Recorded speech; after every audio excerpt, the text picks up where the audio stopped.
Bonsoir à toutes et à tous, ravi de vous retrouver pour le premier JT de cette semaine.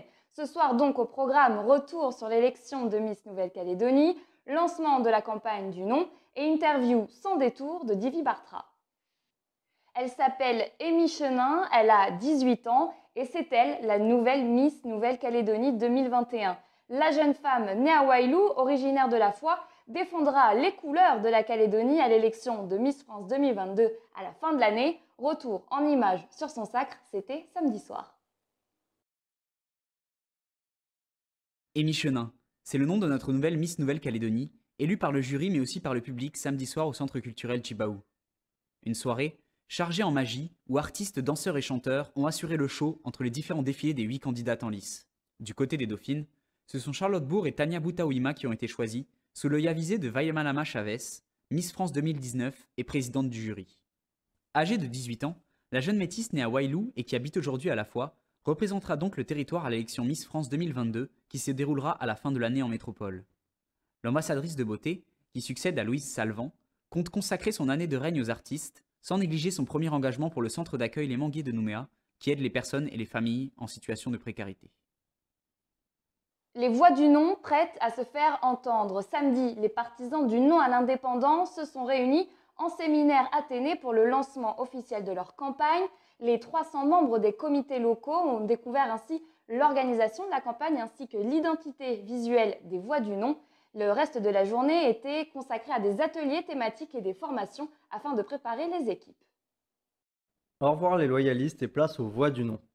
L'objectif pour les non-indépendantistes, rassembler au-delà du monde politique en se rapprochant au plus près des Calédoniens à quelques mois du 3e référendum.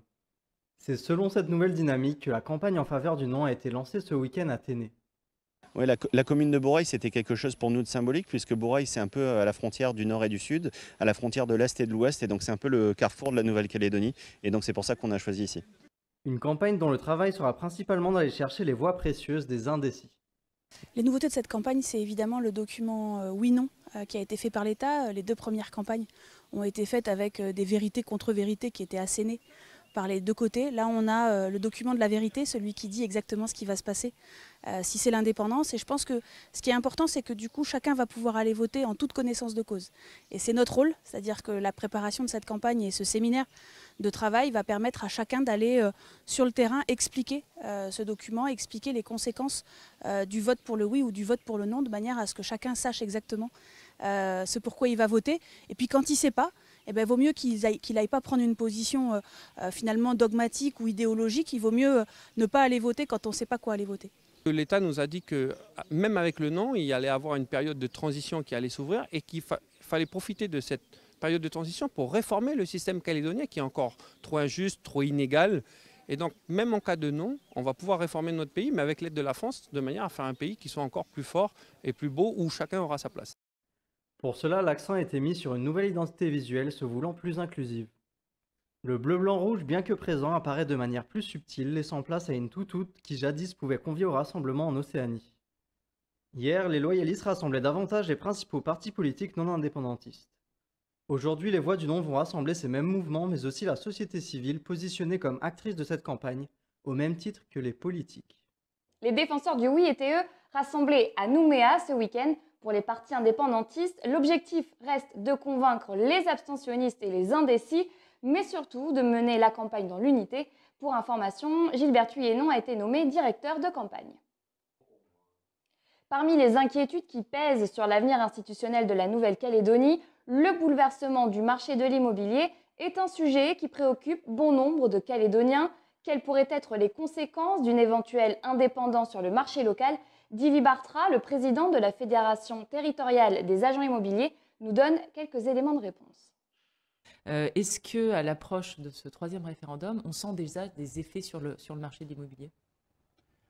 Oui, on sent en effet des effets sur le marché de l'immobilier de par les départs du territoire qui ont été mesurés par le recensement, puisque le recensement a révélé qu'il y avait eu 10 000 départs en l'espace de 5 ans, entre 2014 et 2019. On sait, on le sent, que cette dynamique s'est poursuivie et qu'on a probablement perdu quelques milliers de personnes supplémentaires. Donc ça a pour effet de déséquilibrer le marché locatif, puisqu'on a aujourd'hui une vacance locative plus importante que par le passé. On a aussi un effet sur les loyers, puisque la demande de logement étant plus faible, les loyers ont eu tendance à baisser ces dernières années. Il y a également un effet sur le marché de la transaction, puisque ce déséquilibre offre-demande fait qu'il y a beaucoup de produits proposés, mais pas suffisamment de demande en face, donc ça a une tendance, ça induit une tendance baissière sur les prix. Oui, on le sent déjà depuis 3-4 ans. Est-ce que ce phénomène aurait tendance à se renforcer en cas de oui? Est-ce qu'il y aurait des anticipations de départ? Est-ce que ça a été mesuré par l'État, notamment dans son document sur les implications du oui et du non? Alors l'État parle de 10 à 70 000 départs de la Nouvelle-Calédonie, donc près d'un tiers de la population calédonienne serait susceptible de quitter le territoire dans le pire des scénarios. Donc là, on voit immédiatement, évidemment, l'effet que ça pourrait avoir sur le marché immobilier qui serait très très rapidement en situation de crise, puisque non seulement les départs, mais également la dévaluation de la monnaie et les complications monétaires et financières, ainsi que la baisse de pouvoir d'achat des Calédoniens, mais également la fin de la défiscalisation métropolitaine qui aujourd'hui finance toutes les opérations de logements sociaux. Finalement, ces différents facteurs auraient des conséquences assez nombreuses sur le marché immobilier. Et puis donc l'immobilier qui serait fortement déprécié lui aussi. Alors, sous l'effet d'une baisse de la demande, mais également de la baisse de pouvoir d'achat, mécaniquement, on assisterait très certainement à une baisse significative de la valeur de l'ensemble des biens immobiliers, puisque on n'aurait plus la demande pour acquérir au niveau de prix qu'on connaît aujourd'hui. Et ça entraînerait bien évidemment une perte de patrimoine pour les Calédoniens, ça c'est rappelé également par l'État. Mais on assisterait aussi à des phénomènes un peu originaux, comme par exemple les propriétaires occupants qui ont contracté un crédit il y a quelques années seulement, seraient bien en peine de déménager, puisque la valeur de leurs biens se retrouverait inférieure au capital restant dû auprès de la banque. Donc comment faire, comment vendre, comment déménager quand vous devez à la banque plus que la valeur de votre propre bien sur le marché? Ça peut entraîner en effet quelques complications. Décidément, il y a plus d'un Goyard pour nous surprendre. Après la médaille d'argent de l'aîné de la fratrie, Thomas, en RSX au JO de Tokyo, il y a quelques semaines, c'était au tour de Nicolas, 25 ans, de monter sur un podium, et pas n'importe lequel. La nuit dernière, il est devenu le premier champion du monde d'IQ Foil, le prochain support olympique sur le plan d'eau de Silvaplana en Suisse, de bon augure pour les JO de Paris. Merci d'avoir suivi l'info sur NC News et à demain pour un nouveau JT.